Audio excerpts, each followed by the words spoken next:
The rain pattered against Abigail Morgan's bonnet as she stood solemnly at the edge of the wooden platform. Her skirts already heavy with moisture, despite her best efforts to stay beneath the small depot overhang. Silverton, Colorado's train station was hardly more than a wooden structure with a small waiting area, but it represented everything she was desperately trying to escape. The year was 1885, and for a 22-year-old woman traveling alone, the world was as dangerous as it was vast. The rain grew heavier, droplets cascading off the brim of her bonnet as she clutched her small valise closer. The telegraph that had arrived 3 days prior still burned in her pocket. Her aunt in Denver had passed, leaving Abigail with no remaining family and nowhere to call home. The landlord had already rented her room to another tenant, giving her mere days to collect her belongings and vacate. The train was late. Nearly an hour now, according to the station master who had retreated inside, leaving her alone on the platform as thunder rumbled across the distant mountains. She closed her eyes, willing herself not to cry.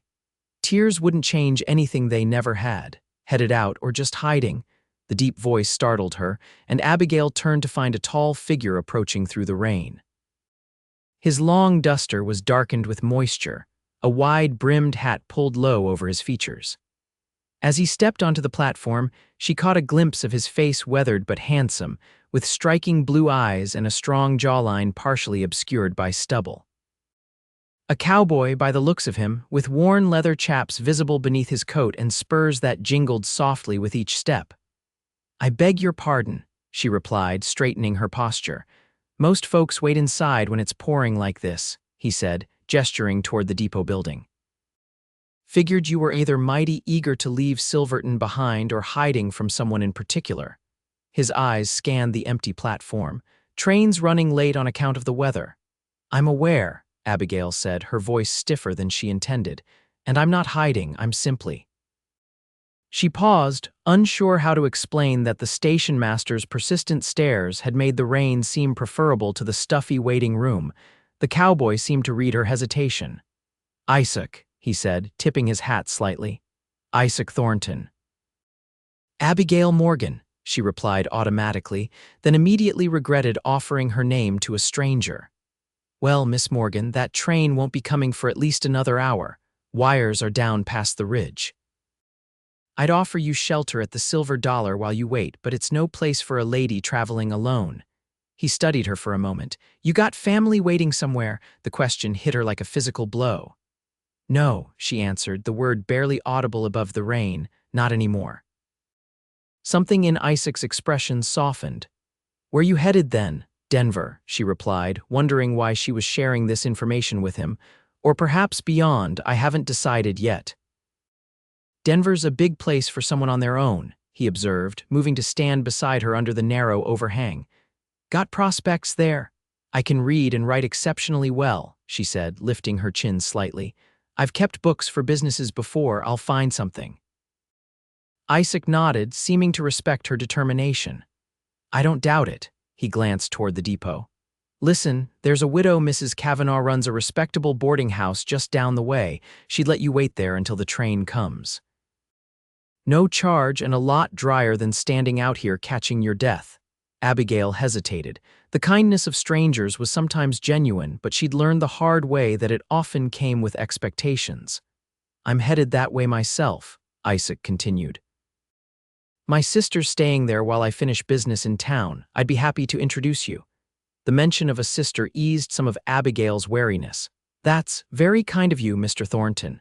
"Isaac," he corrected, offering his arm. "Come on, we'll have you warm and dry in no time." Against her better judgment, Abigail took his arm and they stepped off the platform into the muddy street. The rain was relentless, quickly soaking through her already damp cloak. "Here," Isaac said, removing his duster and draping it over her shoulders before she could protest. "It's not much, but it'll keep the worst off." The heavy coat enveloped her, still warm from his body and smelling of leather, horses, and something distinctly masculine. "I can't take your coat," she objected. "A little rain never hurt a cowboy," he replied with a smile that transformed his rugged face. "Besides, my ma would haunt me from the grave if she knew I let a lady get soaked while I stayed dry." They walked in silence for a few minutes, navigating the muddy streets of Silverton. The mining town was relatively new, having boomed only in the last decade with the discovery of silver in the surrounding mountains. Wooden buildings lined the main street, their facades attempting respectability despite the rough nature of the town's primary residents, miners, traders, and the various businesses that catered to them.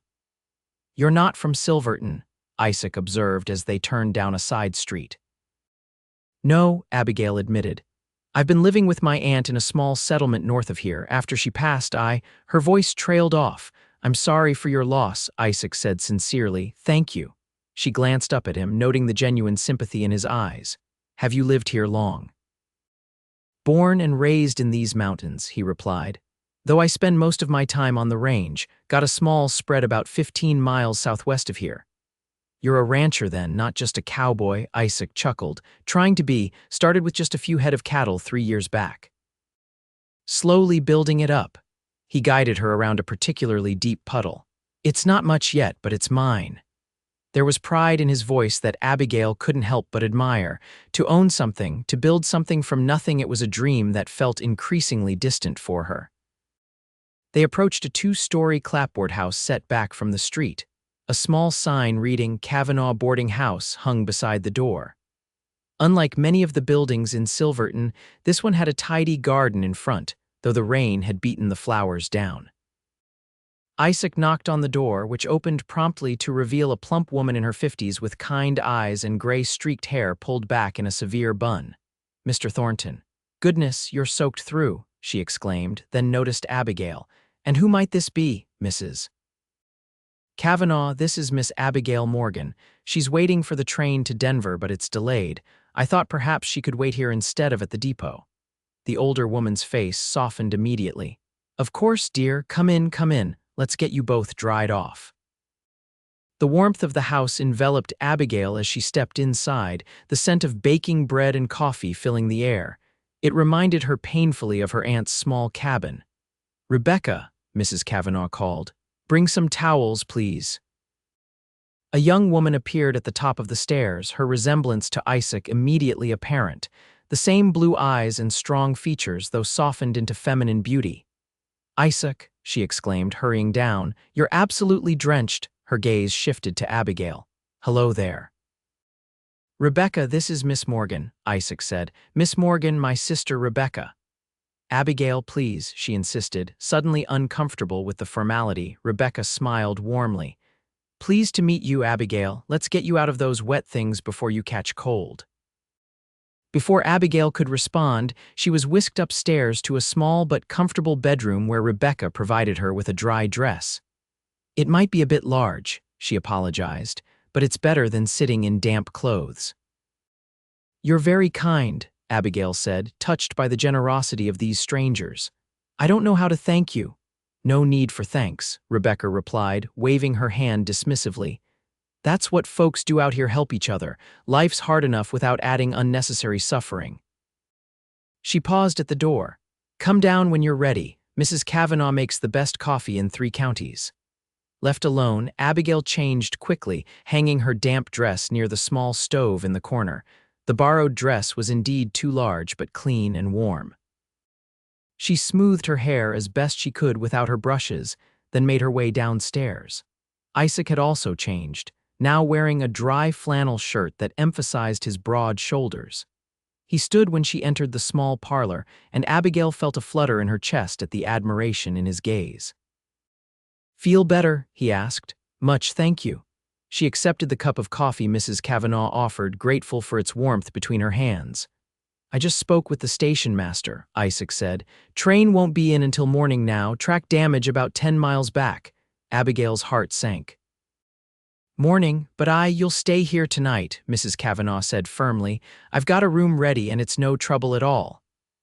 "I couldn't impose nonsense," the older woman interrupted. "I'd never sleep knowing I'd sent a young woman back out in this weather or to spend the night at that drafty depot."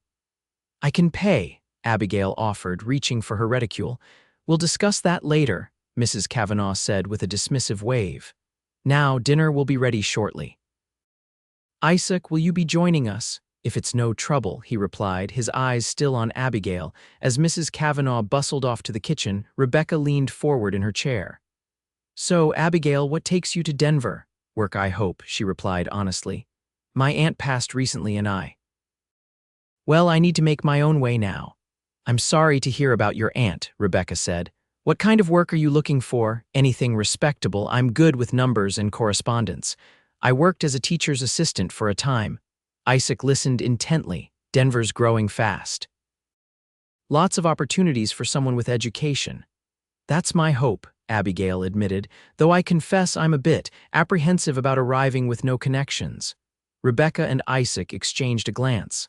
"Our uncle lives in Denver," Rebecca said, "owns a freight company. Always complaining about needing someone who can keep his ledgers straight."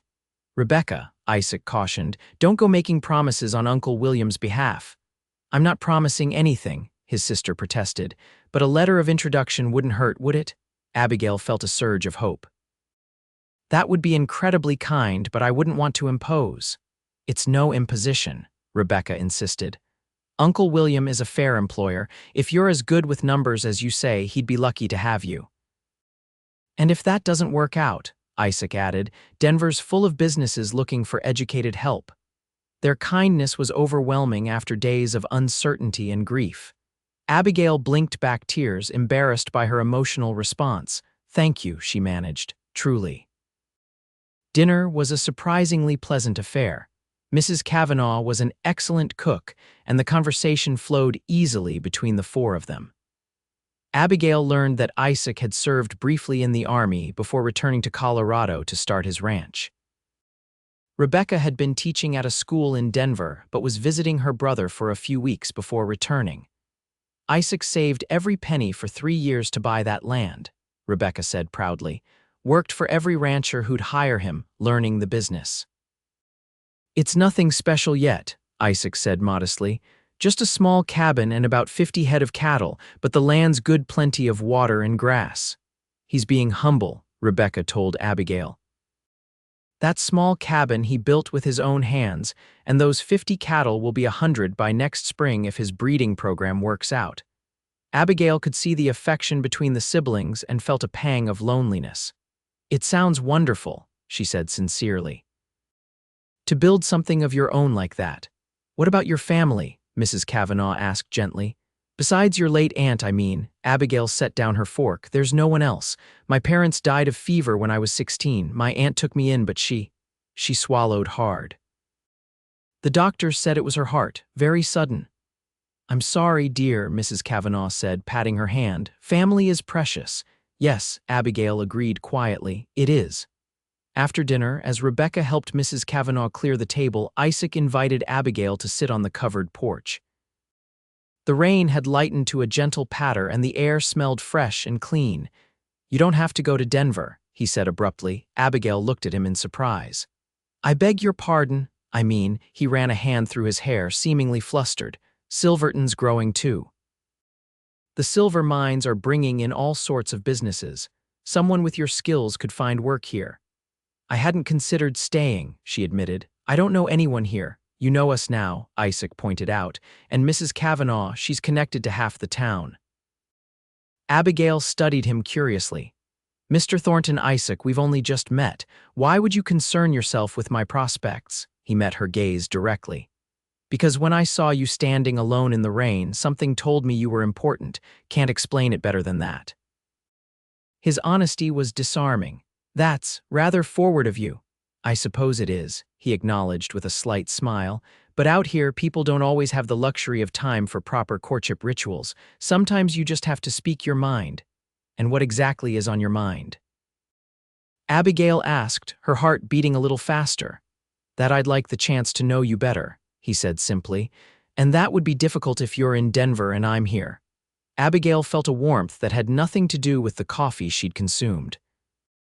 "I appreciate your candor, but my situation is precarious. I can't make decisions based on a feeling," he supplied. "I understand, just thought I'd mention there are opportunities here too." He stood, looking out at the rain-soaked street.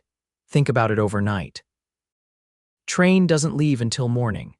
That night, Lying in the comfortable bed Mrs. Kavanaugh had provided, Abigail found her thoughts continually returning to Isaac.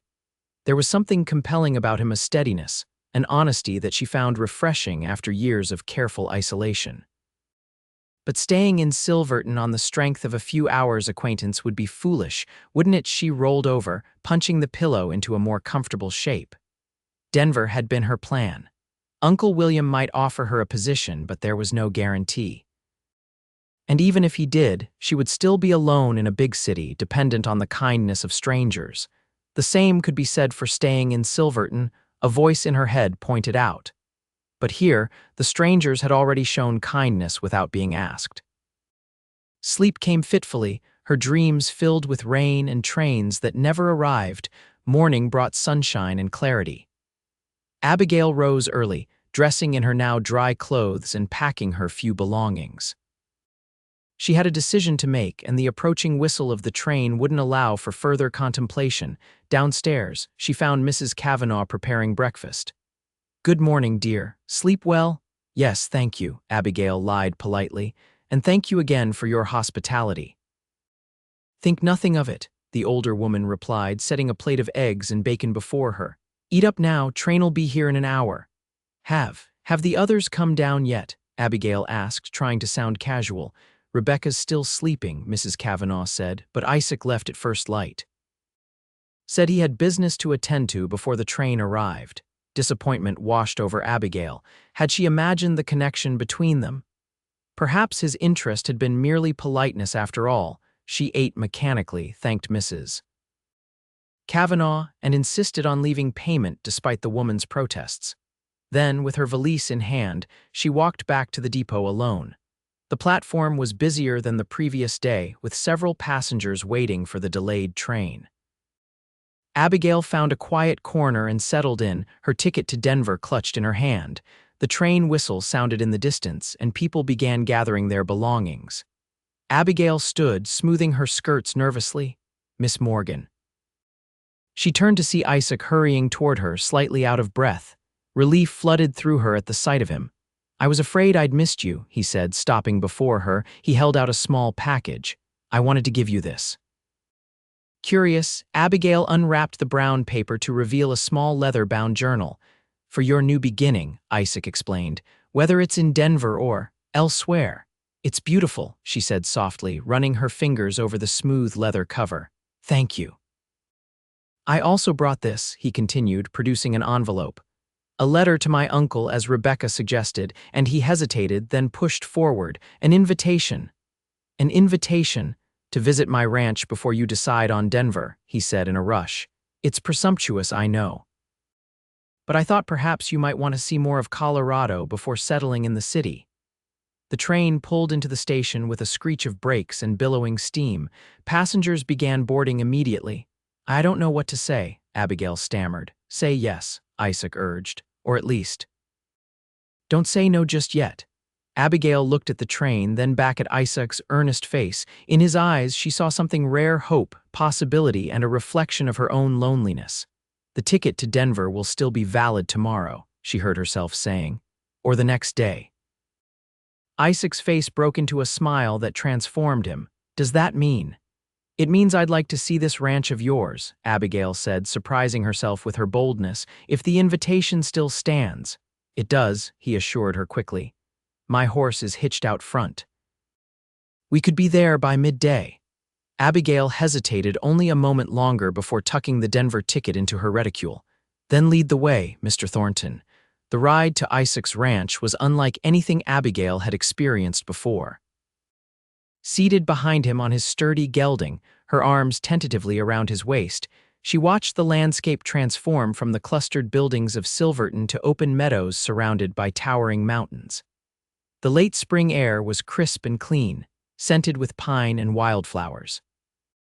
"It's beautiful," she said as they crested a ridge, overlooking a verdant valley bisected by a glittering stream. "This is all mine," Isaac said with undisguised pride. 160 acres under the Homestead Act, been working it for 3 years now, all by yourself, mostly. Hire hands during calving season and roundup. Rest of the time, it's just me and the cattle." He guided the horse down a gentle slope. My cabin's just ahead. The cabin was more substantial than Abigail had imagined, a solid structure of logs with a stone chimney and a covered porch. Nearby stood a barn and corral, well constructed and maintained. You built all this? She asked as he helped her dismount. Every log, he confirmed. Took most of the first year, lived in a tent until the walls and roof were up. Inside, the cabin was simple but comfortable. A large main room served as kitchen and living area, with a stone fireplace dominating one wall. A door led to what Abigail presumed was a bedroom. Everything was remarkably clean and orderly for a bachelor's dwelling. It's not much, Isaac said, suddenly seeming self-conscious, but it's home. It's wonderful, Abigail said sincerely. You should be proud. He showed her around the property, pointing out the improvements. He planned a larger barn, an expanded corral, eventually a proper house to replace the cabin. His enthusiasm was infectious, and Abigail found herself caught up in his vision. The land south of the creek is perfect for wheat, he explained as they walked along the bank of the stream. Once I've got the cattle operation stable, I'll start cultivating it. You've thought of everything, Abigail observed. Had plenty of time to plan, Isaac replied with a smile. Long nights alone out here, not much to do but think about the future. As the sun began to set, they returned to the cabin where Isaac prepared a simple but hearty meal. Abigail insisted on helping, and they worked together comfortably, as if they'd done so many times before.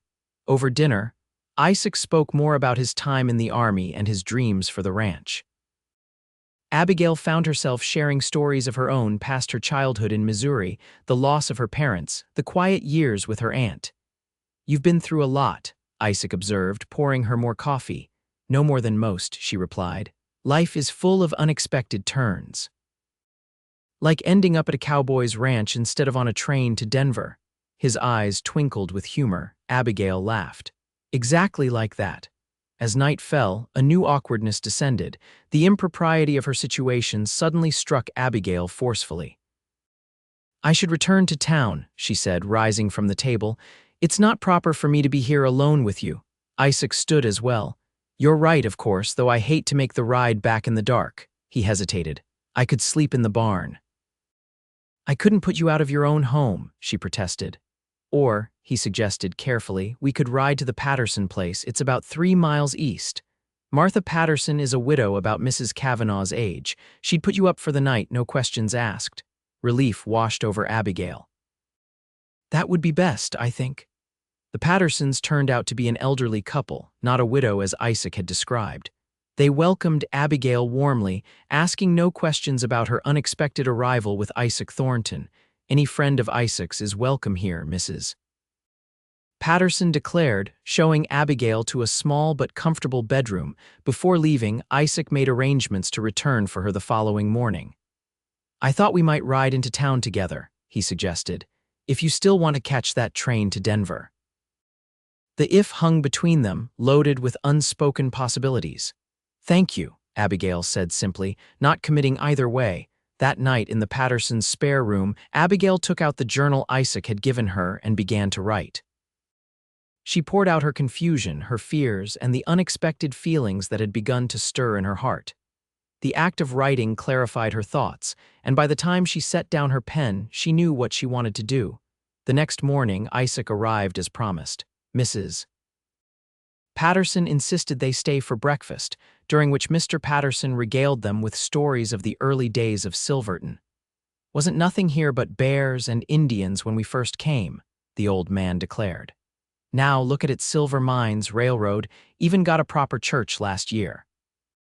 It's growing fast, Isaac agreed. Another 5 years it'll be a proper city.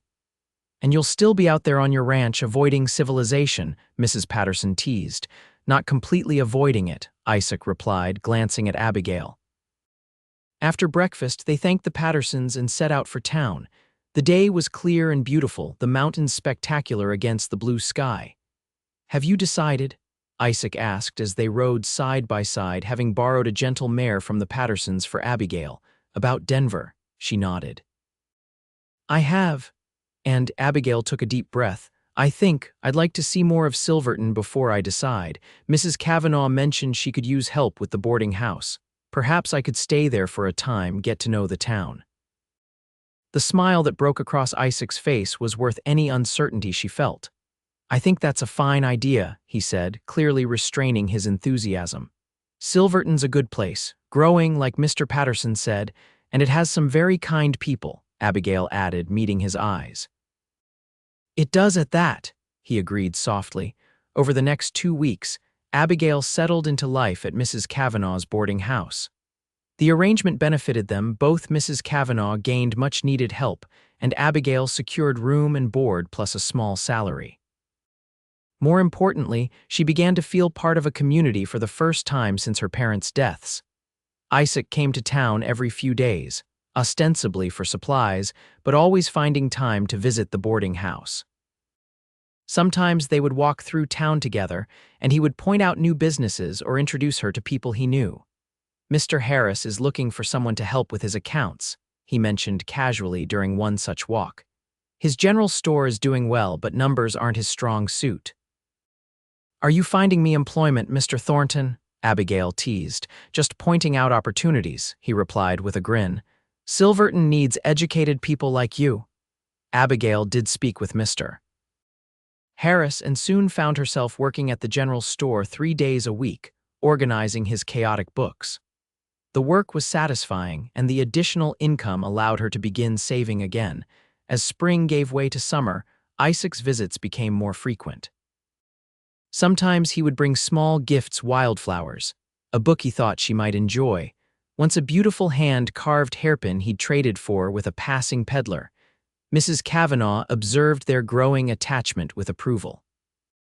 That young man is sweet on you, she told Abigail one evening as they prepared dinner. We're friends, Abigail protested, though her flushed cheeks betrayed her. MMHMM, the older woman hummed knowingly. Friends. Is that why he rides 15 miles round trip twice a week just to walk you to church? Abigail couldn't deny the truth in Mrs. Kavanaugh's words.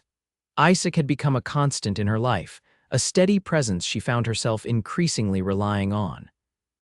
His integrity, his work ethic, his kindness toward everyone he encountered, all these qualities had only deepened her initial attraction. One Sunday in late July, after church services, Isaac invited Abigail for a picnic by the stream that ran near town. Mrs. Kavanaugh packed them a basket with a knowing smile that made Abigail blush. Don't be too late returning, was all she said as they departed. The spot Isaac chose was beautiful, a grassy bank beneath a cluster of aspen trees, the stream gurgling peacefully nearby. They ate the simple meal Mrs. Kavanaugh had prepared, talking easily about the sermon, the town gossip, and Isaac's plans for his fall cattle drive. I'll be gone for about 3 weeks, he explained, taking the herd to the railhead at Durango for shipping east. 3 weeks is a long time, Abigail said, surprised by the pang the thought of his absence caused. Longest I've been away from the ranch, he agreed, and from Silverton. He looked at her intently. From you, Abigail's heart quickened. I'll miss our walks, she admitted. Just the walks? Isaac asked softly. She met his gaze. No, not just the walks. He reached for her hand, his calloused fingers gentle against her skin. Abigail, I know we haven't known each other long, not even 3 months, but I've never been more certain of anything in my life. What are you saying, Isaac? She asked, though she knew hoped what was coming. I'm saying that I love you, he stated simply. That I knew there was something special about you the moment I saw you standing in the rain at that depot, that I want to build a life with you if you'll have me. Tears pricked at Abigail's eyes. Isaac, you don't have to answer now, he said quickly. I know it's sudden, I just wanted you to know before I leave for the cattle drive, to have time to think about it. I don't need time, Abigail said, squeezing his hand. I love you too. The joy that transformed his face was beautiful to behold.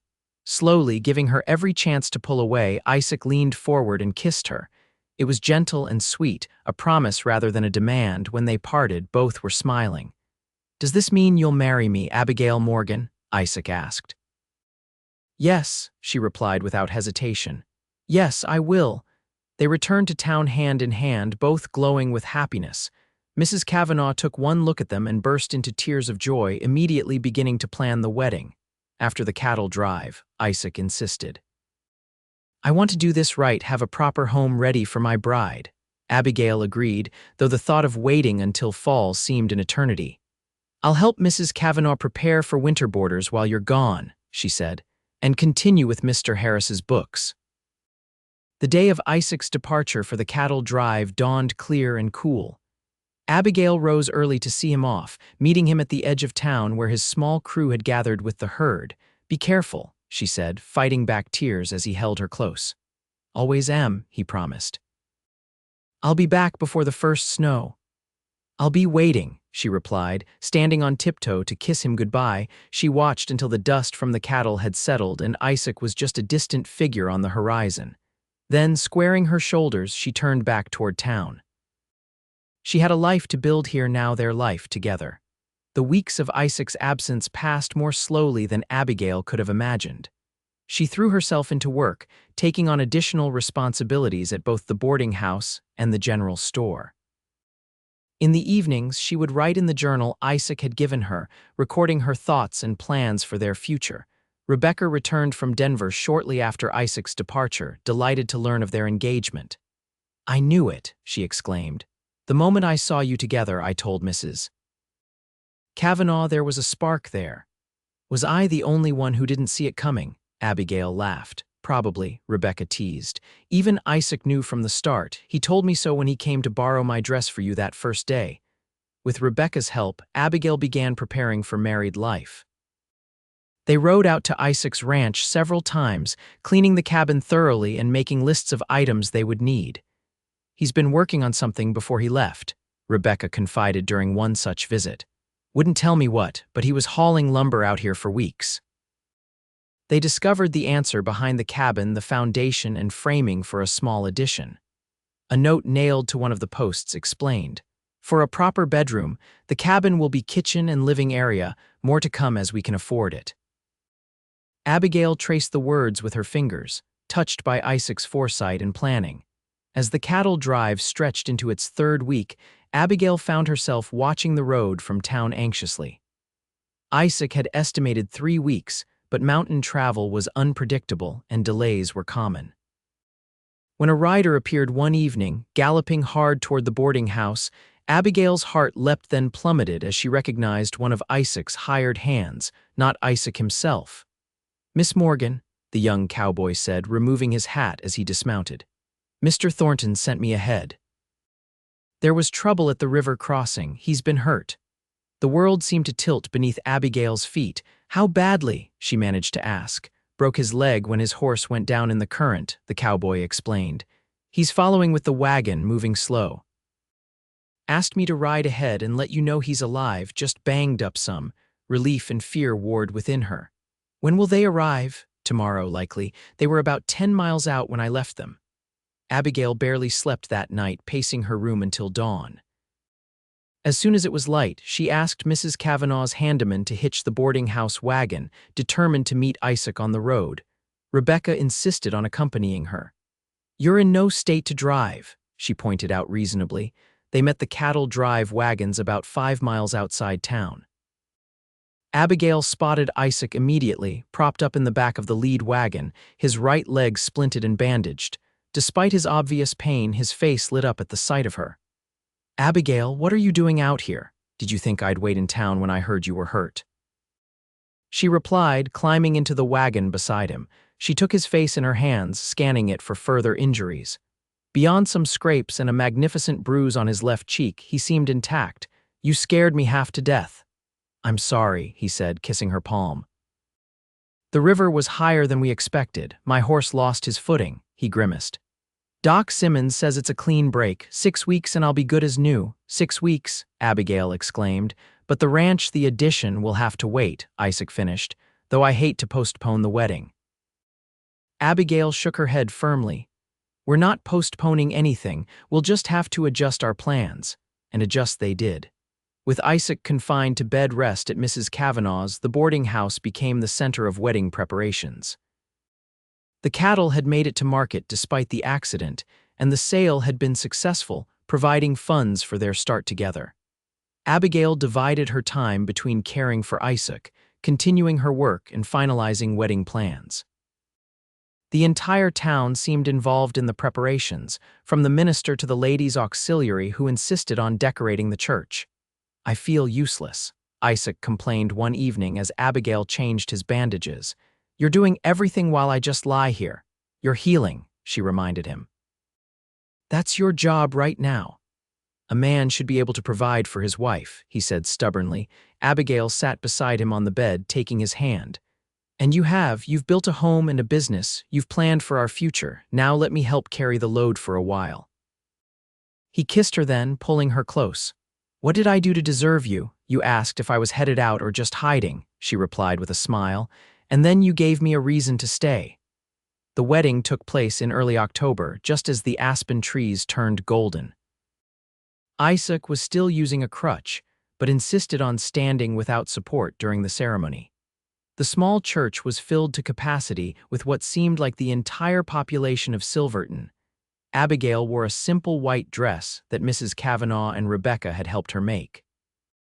As she walked down the aisle toward Isaac, his face shining with love and pride, she knew with absolute certainty that she had made the right choice that rainy day at the depot. "You look beautiful," Isaac whispered as she reached him. "And you look handsome even with that crutch," she whispered back. Their vows were traditional but heartfelt. When the minister pronounced them husband and wife, Isaac's kiss held all the promise of their future together. The celebration afterward at the boarding house was joyous, with music, dancing though Isaac could only watch, and enough food to feed twice their number. As evening fell, they said their goodbyes, ready to begin their life together. Given Isaac's injury, they had decided to spend their first weeks of marriage at the boarding house, waiting until his leg was fully healed before moving to the ranch. Mrs. Kavanaugh had prepared a special room for them, decorated with flowers and new linens, her wedding gift. That night, as they lay together in the quiet darkness, Isaac stroked Abigail's hair. "Happy Mrs. Thornton," the name sent a thrill through her. "Completely," she assured him, snuggling closer. "And you, more than I ever thought possible," he replied. "When I saw you standing in that rain, I never imagined we'd end up here." "Neither did I," Abigail admitted. "I was so determined to leave, to start over somewhere else. And instead, you started over right here," Isaac said. "With you," she added, kissing him softly. "The best decision I ever made."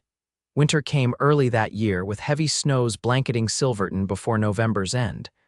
By then, Isaac's leg had healed enough for them to move to the ranch, though the addition remained unfinished, to be completed in spring.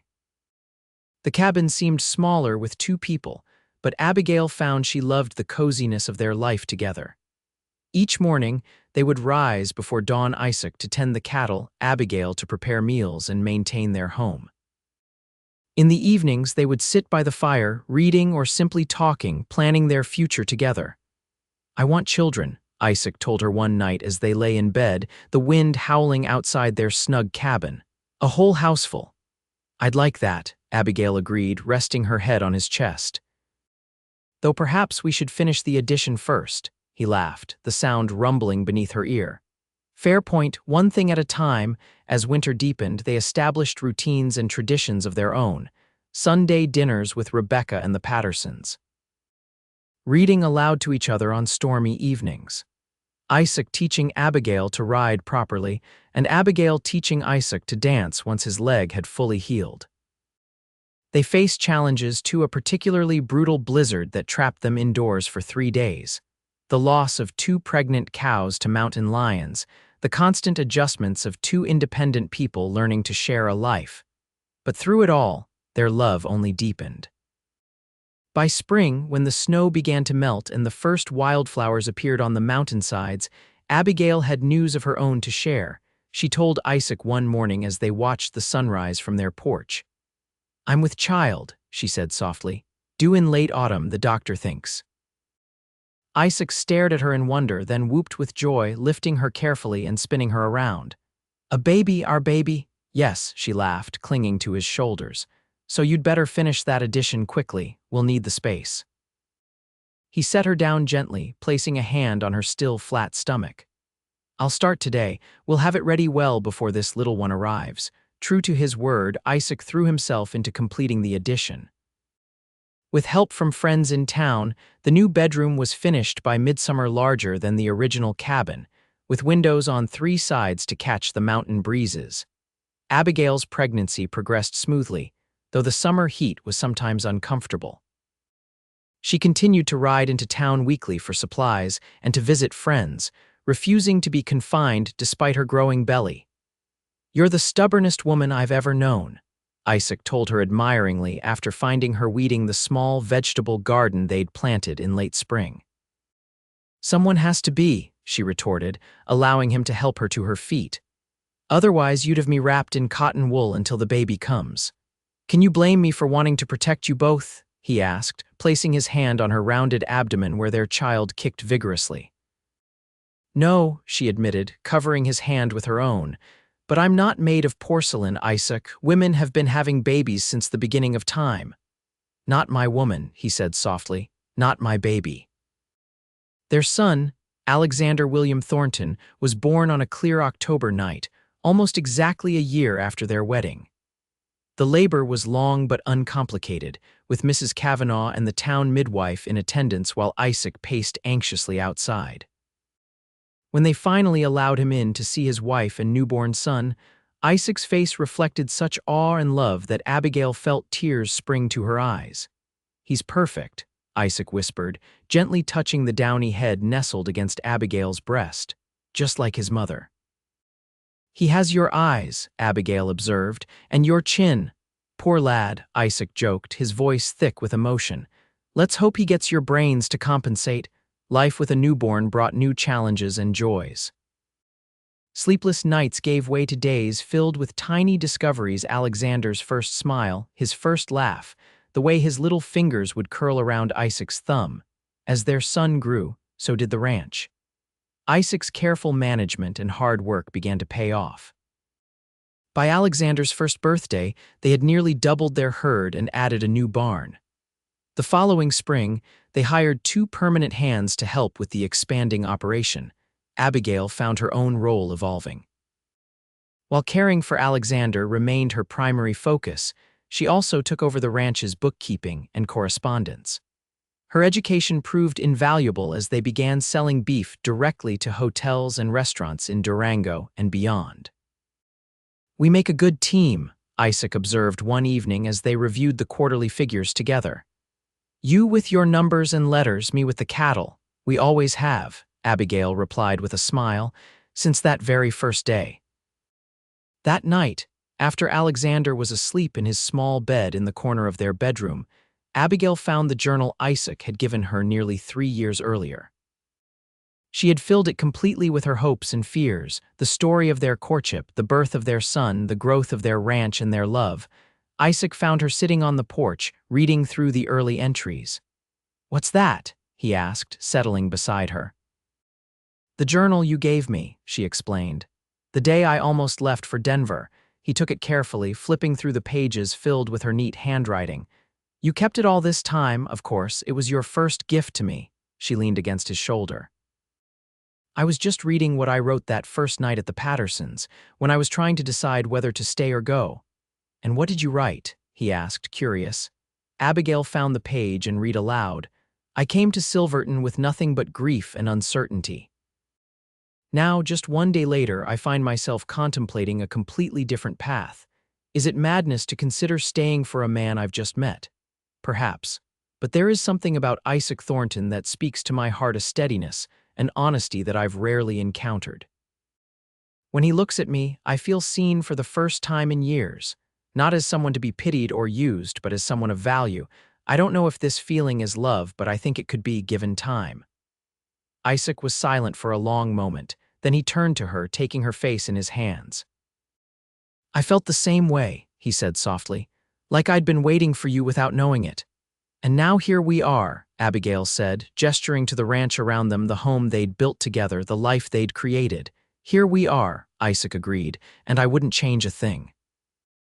As they sat together in the gathering dusk, their son sleeping peacefully inside, Abigail reflected on the journey that had brought her here. From that rainy day at the depot, lost, alone, uncertain, to this moment of profound contentment, life on the frontier was never easy.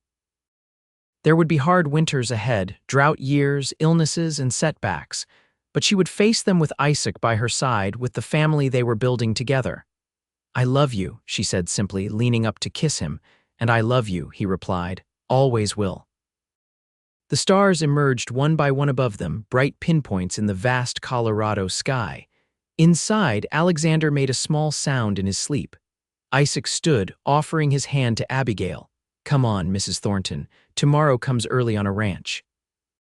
She took his hand, rising to follow him inside to their home, to their son, to the life that had begun with a simple question on a rainy afternoon.